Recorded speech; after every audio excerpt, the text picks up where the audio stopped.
Vous écoutez Les légendes terrifiantes d'ici, la croix maudite de Cozapscal.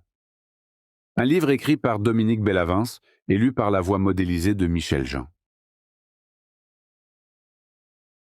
Nkatchi Fichel 3, 5.31, Brian Perrault, P-R-E-S-E-N-T-E+.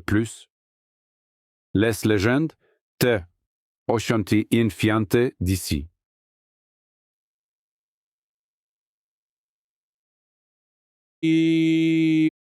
Hominitz Huit, E-L-L-A-V-A-N-C, S-C-L-L-L 3, Copyright C 2025, Dominique Bellavance. Copyright C 2025 édition Scarab Inc. Tout droit réservé. Aucune partie de ce livre ne peut être reproduite sous quelque forme que ce soit sans la permission écrite de l'éditeur, sauf dans le cas d'une critique littéraire. Éditeur, L. P. Sicard. Révision éditoriale, L. P. Sicard. Révision linguistique, Mélanie Boilly. Conception et illustration de la couverture, Mathieu C. Dandurand. Mise en page, Laurie Veilleux. ISBN papier, 978-2420, 9862-0614. ISBN PDF numérique, 978-2420, 9862-0621. ISBN EPUB, 978-280, 9862-0638. Première impression 2025. Dépôt légal 2025. Bibliothèque et Archives nationales du Québec. Bibliothèque et Archives Canada. Édition Scarab Inc. 1471, Boulay Lionel Boulay, suite 29. Varennes, Québec. J3X1P7. Canada, www.adainc.com. contacta-commercial-adainc.com. Imprimé au Canada. Participation de la SODEC. Nous reconnaissons l'aide financière du gouvernement du Canada par l'entremise du Fonds du Livre du Canada, FLC, pour nos activités d'édition. Gouvernement du Québec, Programme de crédit d'impôt pour l'édition de livres, gestion SODEC. Catalogage avant publication de Bibliothèque et Archives nationales du Québec et Bibliothèque et Archives Canada. Titre, La croix maudite de Cozapscal, Dominique Bellavance. Nom, Bellavance, Dominique, 1982 auteurs. Description, mention de collection, Brian Perrault présente Les légendes terrifiantes d'ici. Identifiant, Canadiana, livre imprimé, 20 milliards, 250 millions, 22 788. Canadiana, livre numérique, 20 milliards, 250 millions, 22 796.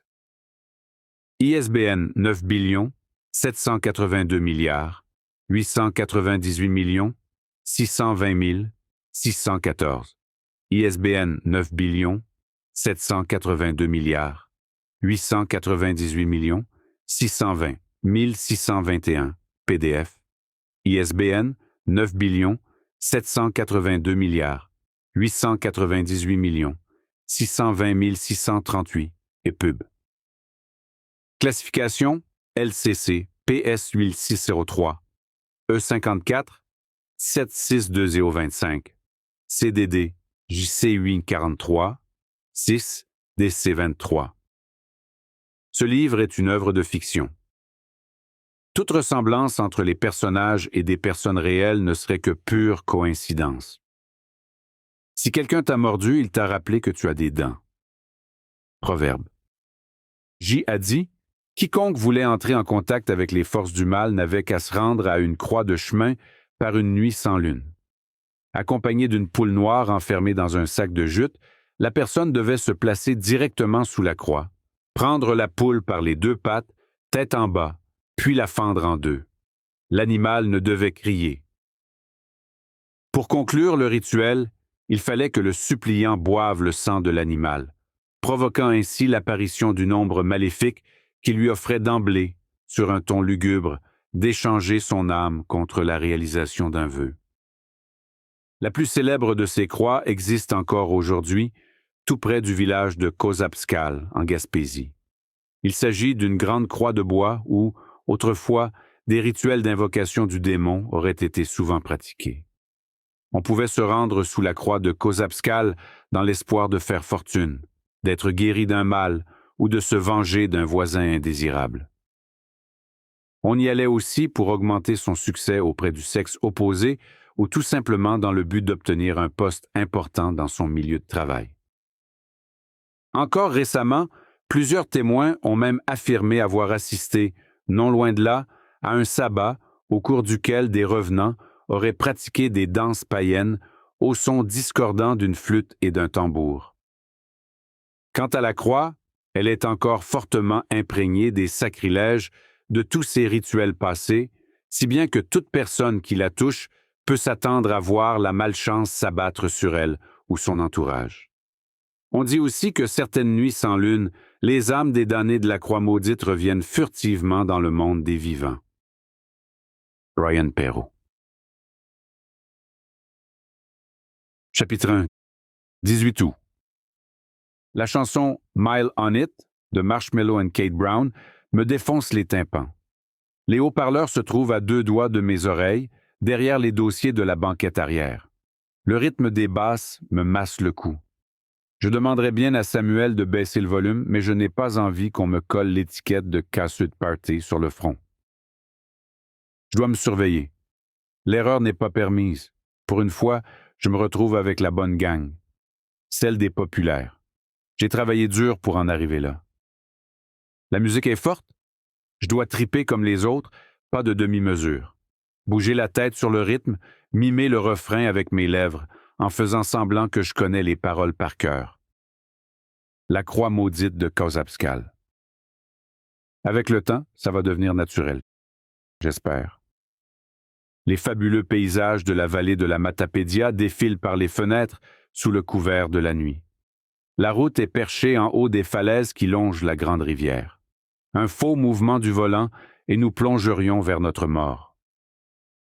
Déjà 4 heures que nous roulons, nous devrions arriver à Kozabskal dans environ 15 minutes, d'après le GPS. La fameuse croix maudite nous attend là-bas. Occupant le siège du conducteur, Samuel respecte consciencieusement les limites de vitesse. S'il devait faire une seule égratignure sur la BMW flambant neuve de son père, on le retrouverait crucifié le lendemain sur la devanture de son domaine. Marie-Lie, assise à côté de moi sur la banquette arrière, écarte ses cheveux dorés derrière son oreille. « Peux-tu baisser le son, Sam? On s'entend plus penser. » C'est Adam qui adoucit le volume à partir du siège passager. « Moi aussi, je trouve que c'est de la marde, ta playlist. »« Ta gueule, Adam, » rétorque Samuel. « Tu préfères qu'on mette quoi? » N'importe quoi, dude. Tate McRae, Sabrina Carpenter, Dua Lipa, tout sauf du country. Toi pis ta musique de fille. Marie-Lie ajoute sa voix au débat. T'as quoi contre la musique de fille, Samuel Clément? C'est beau, c'est beau. Adam connecte son propre cellulaire sur la radio de la BMW. Ce gars-là est bâti comme un culturiste, a une mâchoire sculptée et laisse souvent glisser des commentaires machos hors de ses lèvres. Moi aussi, je trouve ça étrange qu'il préfère la pop féminine. Il choisit Espresso de Sabrina Carpenter et baisse le volume juste assez pour qu'on puisse s'entendre parler. Marie-Lie m'offre un drôle de sourire. « Toi, Jude, t'as dit tantôt que t'étais lifeguard à la piscine municipale, c'est ça? » Sa question m'envoie une décharge électrique à travers le corps. C'est plutôt banal comme entrée de jeu. Seulement, ça m'étonne qu'elle s'intéresse à mes occupations, moi qui suis le nouveau du groupe. Samuel, Adam et Marie-Lie se fréquentent depuis belle lurette, et pour cette raison, on m'a à peine adressé la parole depuis notre départ de Québec. J'ai presque joué le rôle d'un fantôme. Ouais, c'est ma job d'été. Je travaille au parc Notre-Dame de... Fais-tu ça pour regarder les bikinis des filles? Adam répond à ma place. Évidemment, pourquoi il ferait cette job-là sinon? Je t'ai pas parlé, Adam. Fact, Jude. Cette question sent le piège à plein nez. Bien sûr que j'observe parfois les bikinis des filles. Je suis hétéro, c'est normal d'avoir le regard attiré par le sexe opposé, mais est-ce que ça fait de moi un pervers? Je ne vais pas à la piscine uniquement pour ça. C'est mon emploi d'été. Emploi qui rapporte assez bien d'ailleurs, comme c'est au niveau municipal. Par contre, c'est possible que Marie-Lie ne voit pas la chose du même œil. Dans ce cas, j'y vais pour l'honnêteté ou j'essaie de trouver une réponse qui va préserver mon honneur. Ceux qui m'accompagnent dans cette voiture sont des alphas à l'école. Ils disent ce qu'ils pensent, tout le temps. La confiance rayonne de leur être.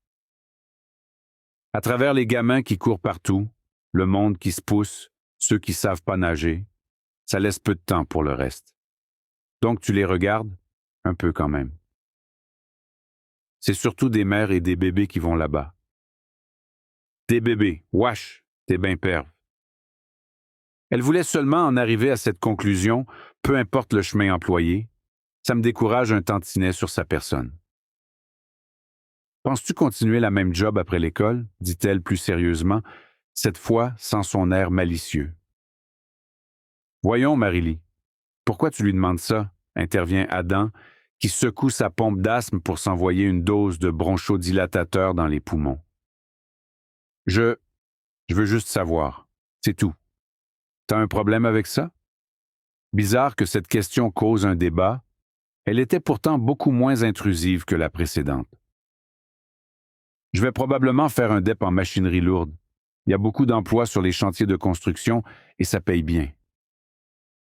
Ah ouais, s'étonne Marie-Lie. Je m'attendais à cette réaction. Ces trois-là sont dans le programme d'éducation internationale de Rochebelle, notre école secondaire. Ça réunit uniquement la crème de la crème. Personne inscrit là-dedans ne va finir avec un travail manuel dans une usine. Toi, Marie-Lie, je vais m'arranger pour devenir avocate, pour mettre les perves comme toi derrière les barreaux. Je renvoie ma question au chauffeur. Samuel, as-tu toujours l'intention de reprendre la business de ton père? Des trois, Samuel est celui que je connais le plus. Nous jouons dans la même équipe de basketball à l'école. C'est d'ailleurs lui qui m'a incité à accompagner le trio vers la croix maudite de Kozabskal. Ouais, si la compagnie existe encore. T'as des doutes? Disons que la compétition est forte dans le domaine pharmaceutique. Marie-Lie se mord la lèvre et baisse le regard. Adam, tu prévois faire quoi de ton côté? Que je continue. Le grand costaud reste immobile. Je sens un profond malaise se répandre dans l'habitacle, comme si je venais de lui demander s'il embrassait sa sœur sur la bouche et que c'était secrètement le cas. Peut-être que ses résultats scolaires le destineront à un travail moins prestigieux qu'anticipé. Adam observe l'écran sur le tableau de bord. Il ouvre le coffre à gants et en extrait le grand couteau militaire qu'il a rangé là, au début du voyage. La large lame reflète l'éclat des lampadaires. On arrive dans 10 minutes. J'espère que vous avez préparé vos vœux. Chapitre 2. Nous avons quitté la grande route de la Matapédia pour nous engager dans les rangs du petit village de Kozabskal. Le ciel nocturne s'éclaircit, les étoiles s'accrochent au voile céleste sans lune. Pas une âme ne rôde dans les parages. Ma montre me rappelle qu'il est presque minuit. J'ai faim. L'application GPS de la voiture s'adresse au conducteur. À l'intersection, tournez à gauche. Votre destination se trouvera à droite. En même temps, un signal sonore de la BMW informe le chauffeur qu'une personne à bord a enlevé sa ceinture de sécurité. « Adam !» crie Samuel. « Come on! Mon permis est probatoire si on se fait prendre. » On est au milieu de nulle part. Il n'y a pas de police ici. Puis une maudite chance. La route asphaltée se transforme en chemin de gravier. Chaque fois qu'une roue percute un trou, j'entends notre pelle rebondir dans le coffre arrière. Les phares éblouissent un lièvre sauvage qui s'enfuit dans les buissons. Comme annoncé, Samuel tourne à gauche. Il ralentit. La forêt laisse place à de vastes terres agricoles. Nous espérons que vous avez apprécié cet aperçu. Pour continuer à écouter ce livre audio sur Google Play Livres, utilisez le lien dans la description de la vidéo.